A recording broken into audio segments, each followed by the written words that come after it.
Well, here we are in our backstage conversation. Thanks so much for your thoughts earlier. I'd like to pick up on the idea of the incarnation and extend that a little bit, because I know Jorge has some thoughts about the way cultural appropriation and multiculturalism and the incarnation intersect. So, Jorge, would you take that off? Or I can try. Well, I think that the part that for me feels absent in most conversations around appropriation is what I call the mandate of incarnation. And some time ago, I was asked to preach on Ephesians 4. And, that beautiful quote that you hear in Handel's Messiah, "Thou art gone up on high, led captivity captive, and deliver gifts to all people, that the Lord God might dwell among them." And it's a quote from the Psalms. And the Psalms, in the Psalms, actually, God is a conquering, God who comes and doesn't deliver gifts to people, but appropriates gifts from people and takes them, as tribute. And Paul kind of turns the text on its head and creates an argument, I believe, that says something like this to this conversation. Cultural gifts are gifts from God. And they are there as a way to reflect the very beingness of God, that the Lord God might dwell among them. These gifts are so that God may dwell among, so that we get to know who God is. And these gifts are given differently to different folk. So for me, there is an imperative then of engaging these gifts in incarnate ways, not in objectified or reified ways. So it's not just like grabbing something, it's meeting someone that is the call. But meeting, which is where the decolonial project needs, it's so important, meeting at a different level, not at the level of you have something interesting that I want, or the level of primarily my culture is the one that has given what was the splitting of the atom and all of this kinds of stuff, and you have some little nice elements that could serve as little accoutrements and to decorate the main Western project, but rather from a theological place, and from a place that acknowledges need, deep need, which I believe that the construction of whiteness is constructed out of we don't need anything. We have everything. Actually, we can help you. That's whiteness is constructed that way, as opposed to you know what? We're missing so much, and you have a piece that we desperately need, just to be human. So whenever we talk about appropriation, and we don't speak about the other side, which is the deep need for an understanding of a common humanity that it's imperfect and incomplete in its parts, but that the big project, the big banquet, is the coming together of all the nations and all the cultures, but not again from a place of what we've called multiculturalism, which is a well-intentioned, but in its realities, usually just favors whoever the dominant culture is. So I've tried to work with other terms, and not all of them have failed. The last one that I was working with was working across contexts or something like that. Because even the word culture itself becomes very objectified, and it becomes about products and not people. And also it's not very intersectional, because it's all about you're African American. Yeah, but of what social class? I tell people all the time, don't count me as your Latino quota. You haven't checked the box because I'm there. Because educationally and in many other ways, and as a male, it's anyway. I think I've overspoken my case here, so I'm gonna let it go there. No. I appreciate what you have to say, Jorge. I'm just reminded in my context, we have very affluent Hispanic people, so of course they speak English. They know all about English culture, and yet they retain their culture in a somewhat different kind of way than what you would see if you were to go into South Dallas, right? Okay, and so we had a situation where we were in a rehearsal and we're singing a Spanish piece, um, like really from Spain, a la Nanita. Yeah, sure. Nice Right? Carol. Yeah, that was edited by an Anglo, arranged by an Anglo, shall I say. And the director wanted a word pronounced a certain way to have a unified choral vowel. A Colombian lady in the group objected to this. That's not how you say the word. He said, I understand what you're saying, but I want to get a certain choral sound. And in the midst of this, he told the lady, no, that's how you say the word. I'm right and you're wrong. And I looked at this. And I said, you have got to be kidding me. She packed up her stuff and walked out. Pulled herself out of the music ministry, pulled her child out of the music ministry that I was over, children's choir, and never spoke to him again. Again. And I was like, do you realize what you did? I'm right. I'm right. I'm right. I'm right. I'm right. I'm a white male. I have to be right. You know, and I just thought to myself, in this case, you were wrong. But he couldn't hear that at the time. And I think time and place intersections change. That's why I'm trying to go with this. People, I don't want to say evolve, but people progress over time. So that happened 7 years ago. Maybe today, in today's climate, it might be different. And we, as a culture, somehow make it difficult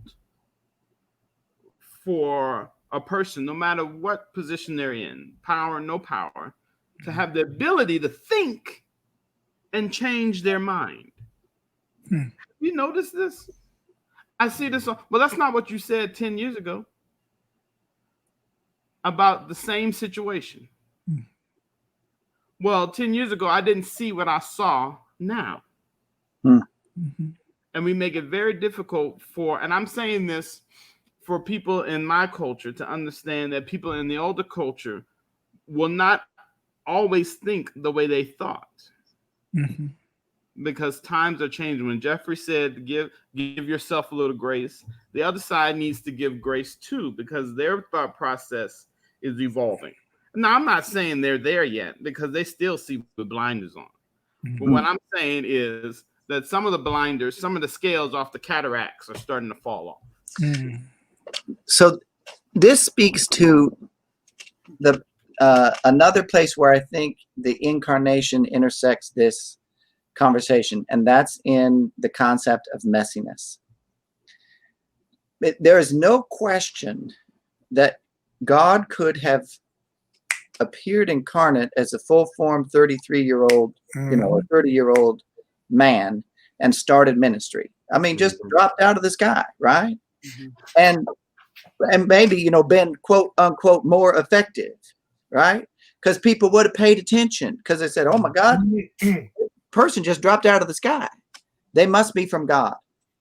We don't want to, and even in the accounts of the Gospels, we don't want to really fully embrace the idea that by being born as a child and progressing through human life, God chose to embrace the messiness of becoming human. We have, as Darnell pointed out, this sanitized vision of the nativity. And then we jump forward to the snapshot of 12, and then we jump forward to 30, right? Luke says, and the boy grew in wisdom and stature. We don't want to really wrap our minds around what does that mean for God to grow, right?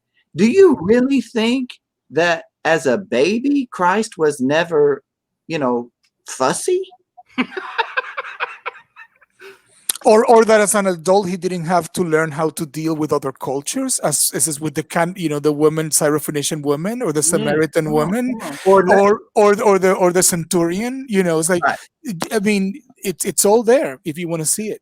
Or as with a person who has two 14-year-olds at home, do we really think that as Jesus progressed through puberty, he didn't have some, let's say, not perfect moments while all of those hormones were surging through his body and changing everything? I mean, I can tell you, teenage years are turbulent, right? And I think we try to sanitize this idea even in when we get to Christ's death and atonement theory.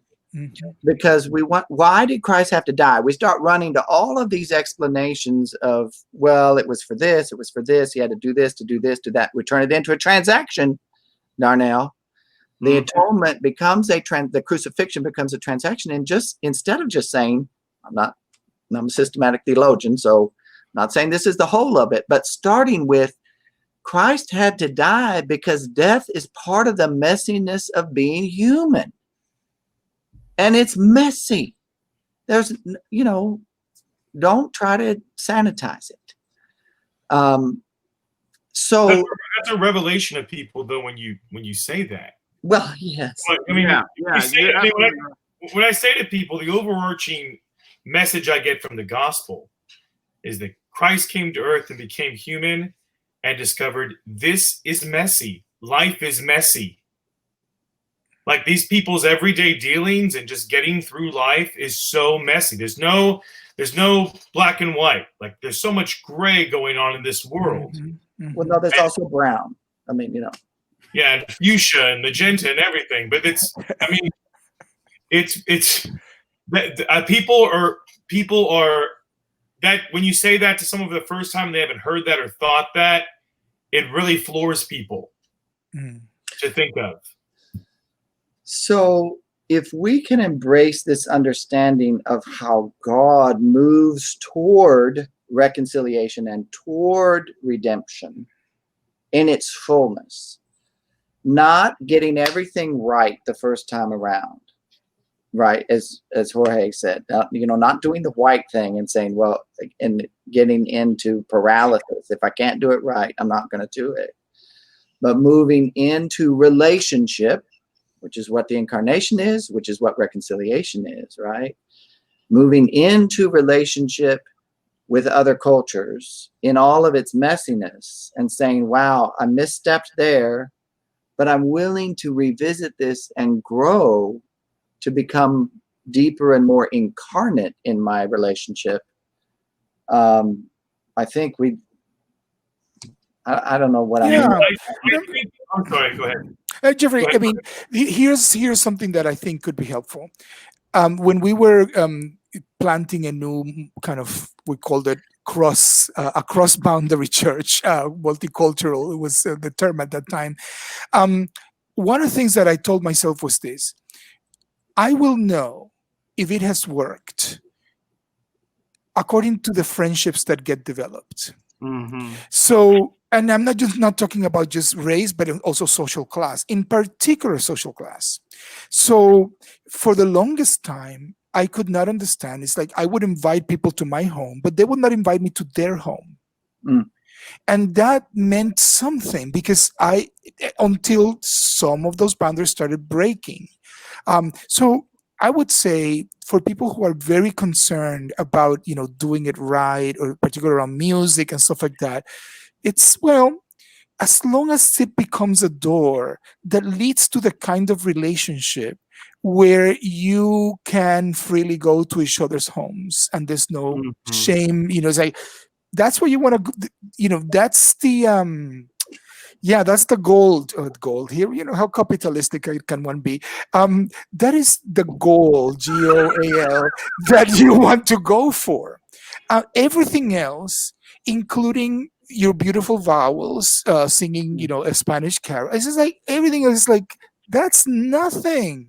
That is absolutely that can help you get to that, which is the richness of being fully human, and it demands entering into each other's realities. So, for a piece of music, if it helps you understand somebody else's reality, then do it.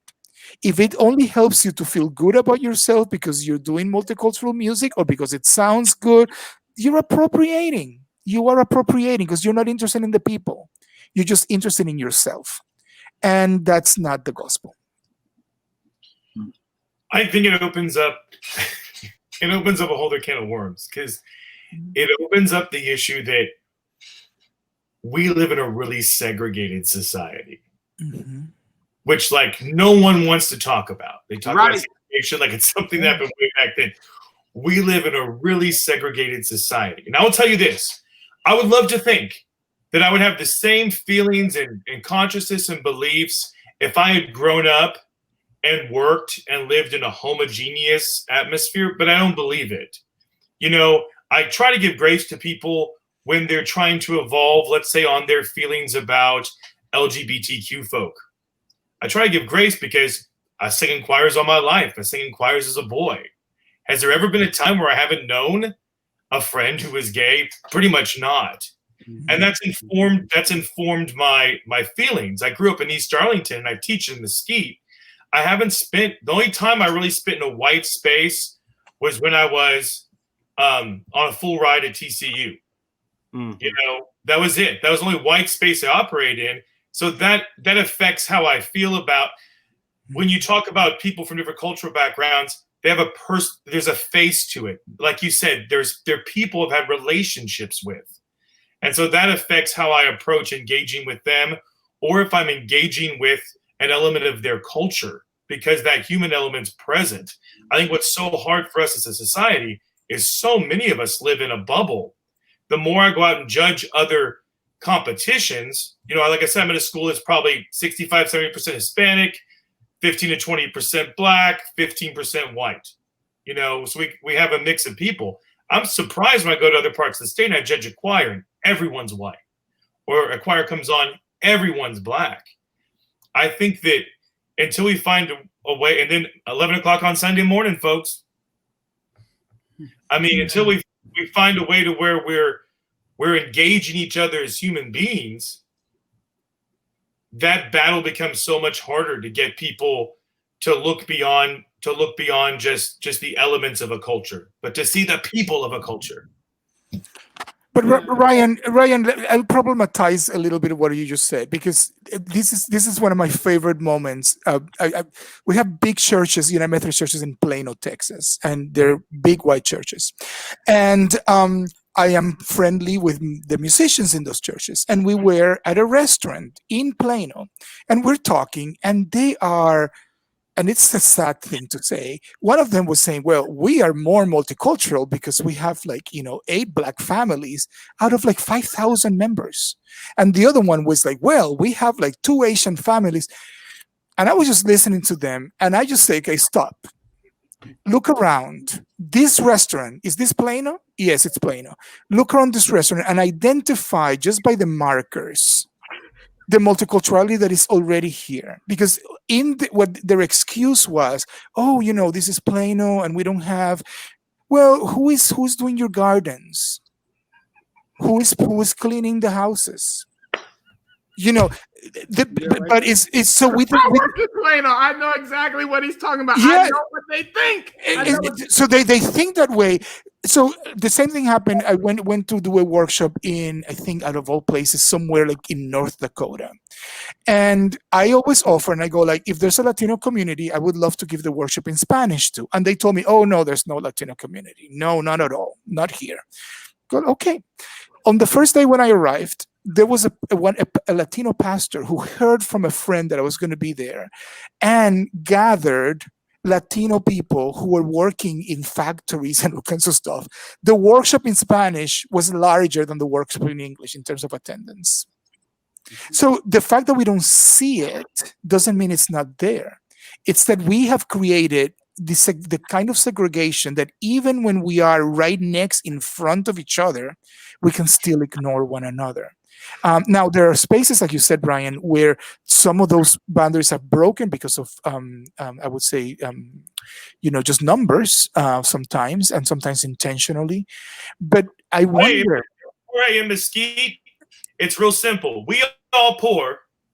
So when you pour, you don't get to pick who you live by. You just all in there together.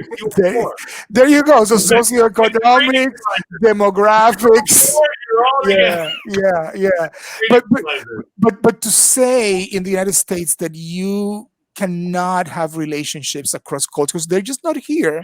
I'm not sure that that's possible right now. But I think it goes back to the first word you mentioned, power. Yeah. Power. We don't want to see it because we don't want to be implicated.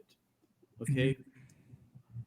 We don't want to have to deal with, then we have to include all of this. Ask Darnell why their community doesn't have a Spanish mass, or they don't offer any Spanish services. Because then you're gonna have the quinceañeras, and you're gonna have all these little. And those are fun. They got to go along with it. Wow. I just want to offer Jorge, when you was talking about playing, I was just laughing my little self off because I live and work in this community. I'm gonna turn this right. Okay, so I work at Prince of Peace in Plano. We got about 10,000 members running around, $10 million operation a year. I think that's about all I can say about that. And I had a conversation earlier this summer about the school. The school's coming into a situation now with COVID, and is it worth me paying for this social status? Because that's what it is. It's not a Catholic education. I'm just going to be honest. It's a sanitized environment. That's what it is. You want me to rephrase that statement? Whitewashed environment. Do you want me to say that? No, I mean the Catholic part. You work for the church. Oh, yeah. It is what it is. It's a private school, not a parochial school. It's a Got it. And so one of the things that was said was, this person comes to our school, drives a upscale luxury vehicle, but is on assistance to be in the school. Now, there are a lot of things wrong with that. I mean, it costs a little over $8,000 a year for one child to be in the program a year. Okay. But you're driving an upscale luxury vehicle and you're asking for assistance to send your child here at kindergarten. Realistically, how long do you think that child will be in that program? That child will not be in that school from K through 8. I can honestly tell you that the way that child will be treated, that child will be worked out. Nobody fails at Prince of Peace. We just don't see you no more. Okay, do you understand what I'm saying? Nobody fails at Prince of Peace. We just don't see you anymore. So I wonder how the socioeconomic piece will ever change. There's no race issue here. There is no educational issue here because the parents are educated. What is the piece here is that the parents simply don't make enough money to have a sustained experience at the community, the school part. You get what I'm saying? Yeah, I hear. Yeah. So and I hear these conversations, and I'm like, wow, it's really come to this. Why can't we just put the child in the school, regardless of assistance or not, and see if that child can get an education? But there's more complicated levels than that. So the child in the end is the one who gets hurt because of the parents' social economic situation. And those are the things I look at, because I have to take race out of the picture because I'm an ink blot running around there. So I'm invisible anyway. So what I see is different interactions between people of a socioeconomic class in relation to people who are really of a higher socioeconomic class, right? And the ones who are on top really control the show, and the rest of us get to play in their world. And that's a hard thing for people to understand those dynamics when you try to point it out to them, because they just don't see it that way. There's like, oh, we all just go to the same community. And I'm like, yeah, y'all all do go to the same community, but do you know where they play at on the weekend? Are you invited into those spaces on the weekend? Do they ever come? Like you said, do they ever come to your home, or do you always meet them at a restaurant? Right? All of these things are how it's done. All right, is your child being picked up by a car service, or are you picking them up yourself? You know, those are the things that I see. And wait, car service? Yeah, you hear what I'm saying? Okay. All right. So I wonder when will when will the bubble ever crash? Right? When will we see people for people, human to human? Right? This is what I think about in my space. I'm not going to play a race dynamic in my space because it's just pointless. It's just useless. What the dynamic that's always at play and in all levels is socioeconomic status. That's what that play is. And that's the big divide. Right. And it's a complex divide, because there's the real divide, and there's also the imaginary divide, or the hopeful divide, meaning there is the divide between access and all those kinds of pieces. But then there's also the divide between kind of like the expectation, which is what keeps, I think, people across, ethnic lines oppressed. Because if you are a poor white person, there is a Kool-Aid that has been given to you that says that, yeah, but you at least you're not black poor person, and so any kind of solidarity across that, it's completely lost. It's so here I am, I'm gonna name myself as upper middle class from growing up, and as middle class here in the United States. But I really grew up in an upper middle class environment in the Dominican Republic. So I kind of function in that world well, because this is kind of how I grew up.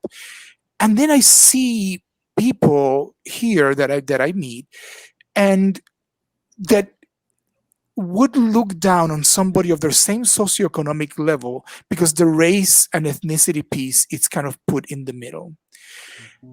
And that is that is a hard thing to do. And the hardest part for me is when churches, because let's be real, all of us here have a level of responsibility around church life, because we have power in those systems, limited as it may be. We have power. And when we have spent decades trying to grow churches out of homogenization, and it's like, well, let's do it quickly, so let's get people who are like-minded, have the same kind of issues, the same kind of problems, and we've called that the gospel. And I'm like, oh my God, like, no, that's like the Antichrist, because that's not Christ, so it's the Antichrist, the spirit of the Antichrist.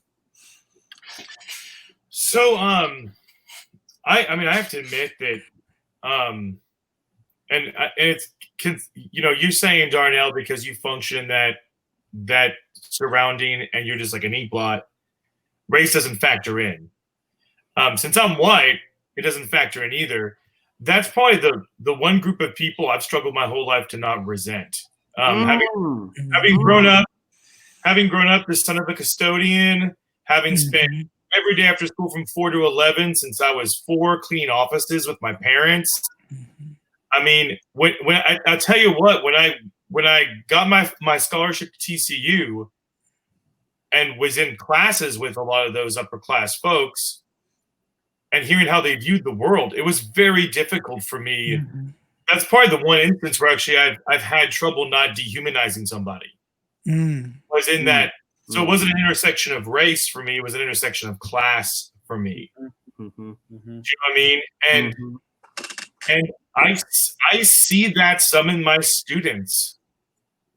You know what I mean? I see that some in my students when we talk about things we're doing. And I'm trying to focus on just hey, we're trying to write our story. That's all we're worried about. We're going to write our story. Okay. I could say that as like an adult now who's kind of dealt with those emotions and gone through it. But when they're like, oh, well, like we're gonna show the rich schools like we can do this too, and like we're just as good as them, and we're not less than.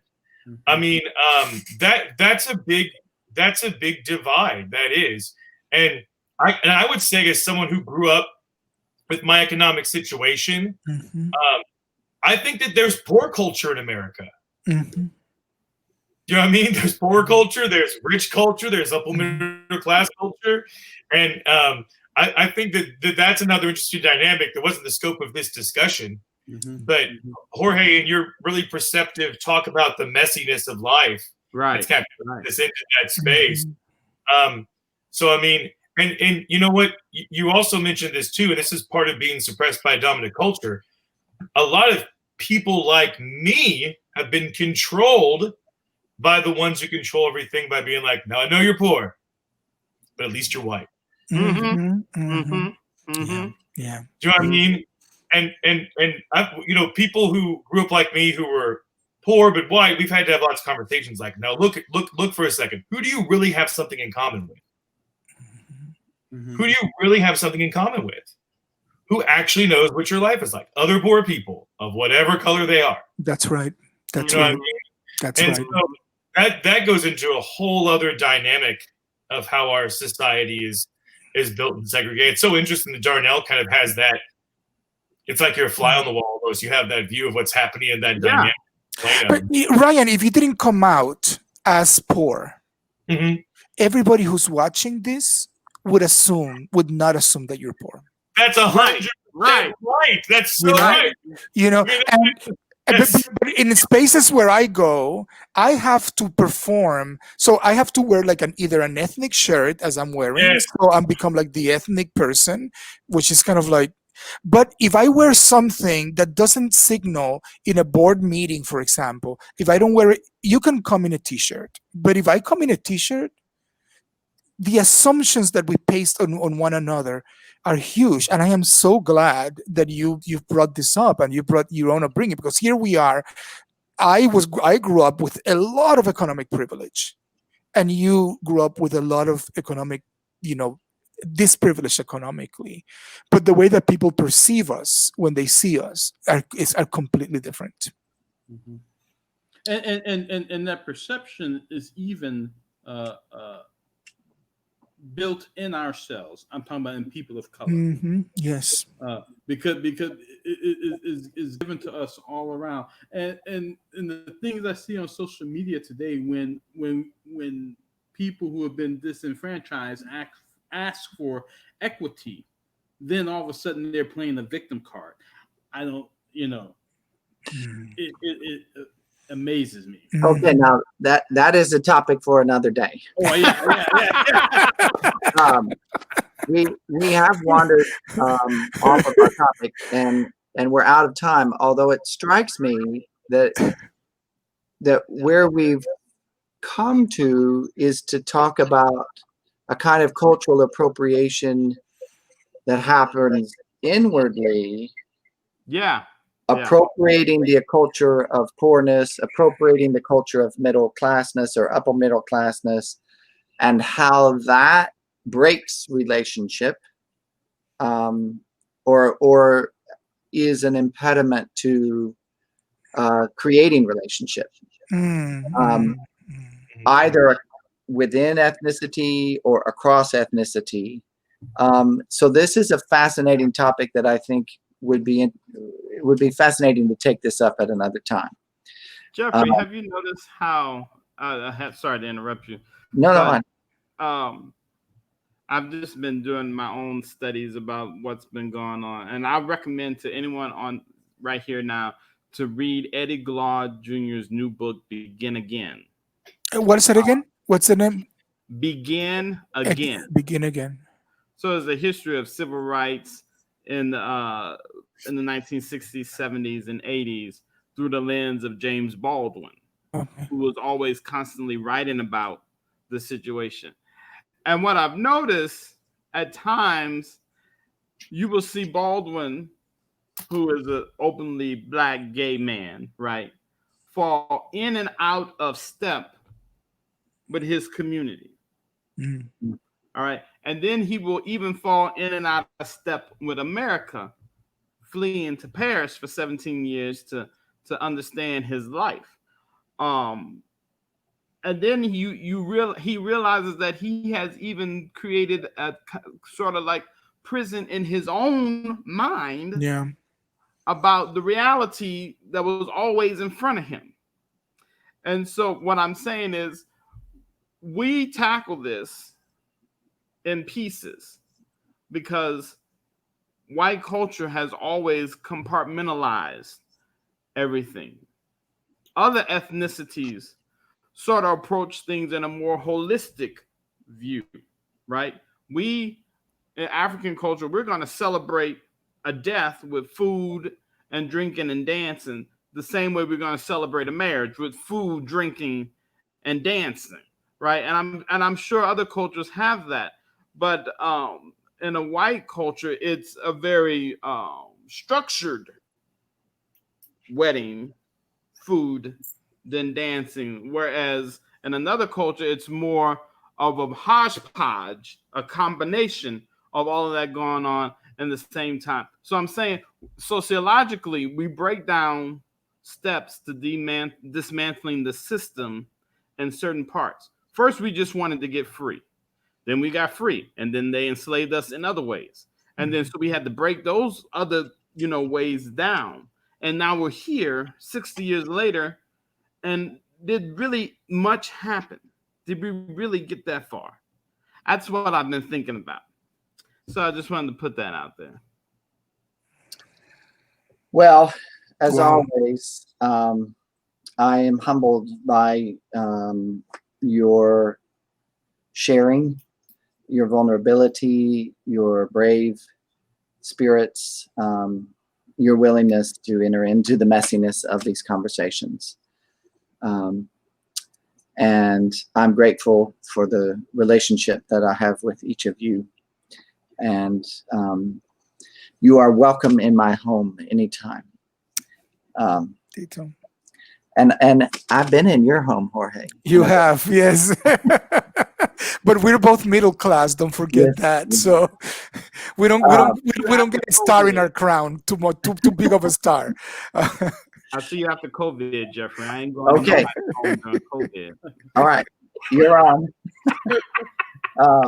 Anyway, thank you so much for joining us today and for being willing to be vulnerable and to honor one another with by showing up. Yes. So, peace. Peace. Bye. Peace.